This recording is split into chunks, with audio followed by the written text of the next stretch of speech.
I'm not sure about what time it is right now. Obviously it's pretty dark. We're still working away here. I think it's around 9 o'clock on Saturday.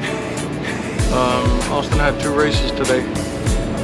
The first race this morning, he had a very good starting spot. The qualifying effort yesterday was very, very good, very, very strong.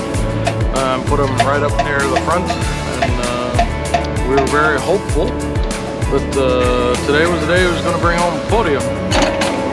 Unfortunately, probably after the second lap, we started to realize that wasn't much pace in the car. He was over a second and a half slower than he was in qualifying, and the car was a bit of a handful. He was able to finish 7th,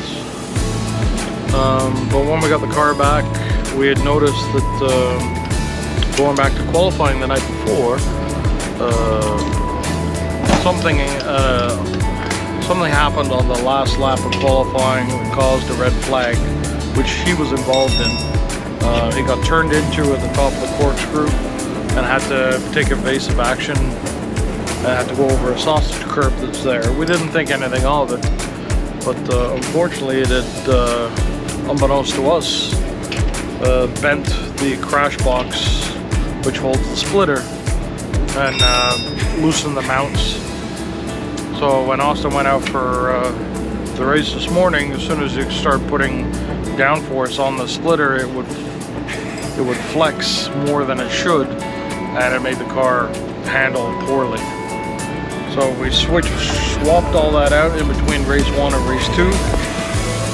And in race 2, Austin had to start near the back because obviously he was much slower than qualifying.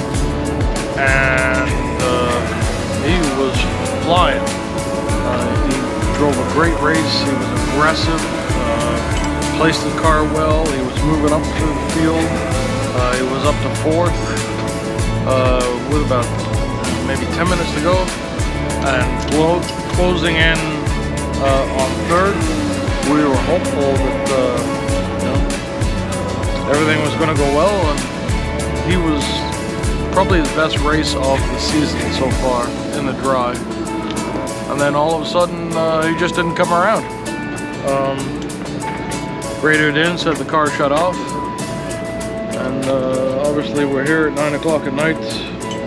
We have a boat anchor there. If you come around this side, you can see a nice big hole in the block where bad things that happen inside. And you can see my man Stefan all over here. This is definitely not something you want to be doing on a race weekend, especially when you're very tight on funds. This is, put it bluntly, the way an Englishman could, this is like putting a bag over my head and kicking me in the balls at the same time. We're here to race. We drove 5,000 kilometers here to race. We're not going home early. I'm not quite sure how we're gonna cover this. We were having trouble just getting here, and this obviously is not a cheap expense, shall we say. But racers race, and we're not giving up, and we're not going home, and we'll figure things out after this weekend and see where we go from there. Austin deserved better than just packing up and going home.